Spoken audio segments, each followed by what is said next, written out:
We complete part 2 with part 2B of our series, The Awakening of Yasharahla.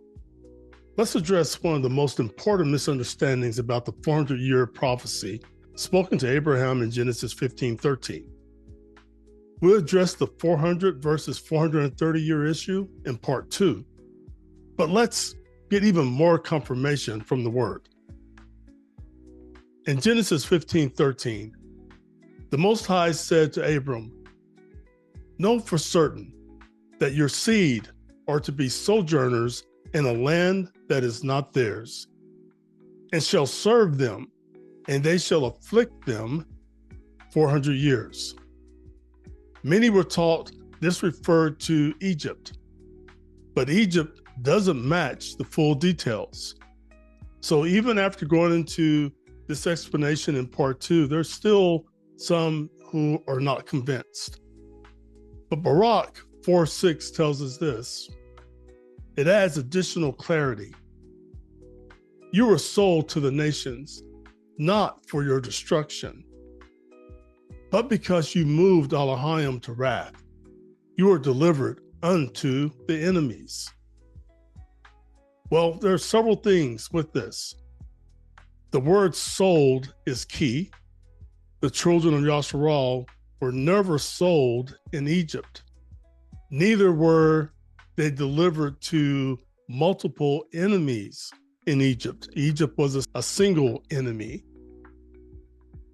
They were oppressed in Egypt, yes, but not bought and sold by ships, auctioned, renamed, and scattered across the world. That did not happen in Egypt. That happened later, which fulfills Deuteronomy 28:68. Now here's where we clear up a misconception. Some people point to the word stranger or sojourner in Genesis 15:13 and apply it loosely. But the Paleo-Hebrew word used here is gawar, G-A-W-A-R, and it's best understood as one who is migrating under dominion without ownership, inheritance, or covenant protection, a targeted outsider. That's only the beginning of this prophecy. You see, Genesis 15:13 doesn't stop there. It adds, they shall serve them and they shall afflict them. This is bondage. This is oppression.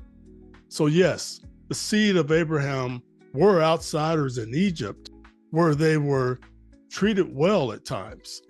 Joseph even was second in command. And his family, Jacob, his father, and his brothers received favorable treatment. But as we know, that condition would deteriorate into forced labor and suffering when there was a sovereign who knew not Joseph. These scriptures prove that the 400 years were not a reference to Egypt, but to what happened to our people in the nations. And now that we are awakening, we can no longer accept misconceptions that weaken the truth. The label sold in Barak 4:6 draws a connection between prophecy and history. Let's walk into it, just to make sure it's abundantly clear. Let's compare Barak 4:6-8 and Deuteronomy 28:64 and 68. So we read verse 6 of Barak 4 again. You were sold to the nations, not for your destruction, but because you moved Elohim to wrath. You were delivered unto your enemies. For you provoked him that made you by sacrificing unto devils. So this is worshiping other gods, pagan gods, and not to Elohim. You have forgotten the everlasting Elohim that brought you up, and you have grieved Jerusalem that nursed you. And then as we look at Deuteronomy 28, we understand from part 2 how he gave us prophecies of curses that would befall Yasharahla and that they would endure because of disobedience. But verses 64 and 68 further align with Barak 4, chapter 4, verses 6 through 8. Verse 64 says, "And Yahweh shall scatter you among all peoples, from one end of the earth to the other, and there you shall serve other mighty ones, which neither you nor your fathers have known, wood and stone. In Egypt, they were not scattered. In Egypt, they were not scattered from one end of the earth to the other." And we cover wood and stone in part 3 of this series, as they represent Christianity and Islam. And that was not part of Egypt. And then in verse 68, "And Yahweh shall bring you back to Mizraim." And this is symbolic Egypt. This is not a literal Egypt. "He will bring you back to Mizraim in ships, by way of which I said to you, you are never to see it again. And there you shall be sold to your enemies as male and female slaves, but no one to buy."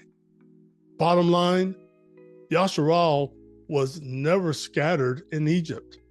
Egypt was not from one end of the earth to the other, and they were not sold into Egypt. By the way, Yasharahla dwelt in Egypt for 430 years, not 400. Exodus 12:40 says this, "Now the sojourning of the children of Yasharahla who dwelt in Egypt was 430 years. This is another disqualifier for Egypt to match Genesis 15:13, which clearly speaks of 400 years of affliction. Now, stay tuned for part 3, where we continue the journey and go deeper. Shalom, family.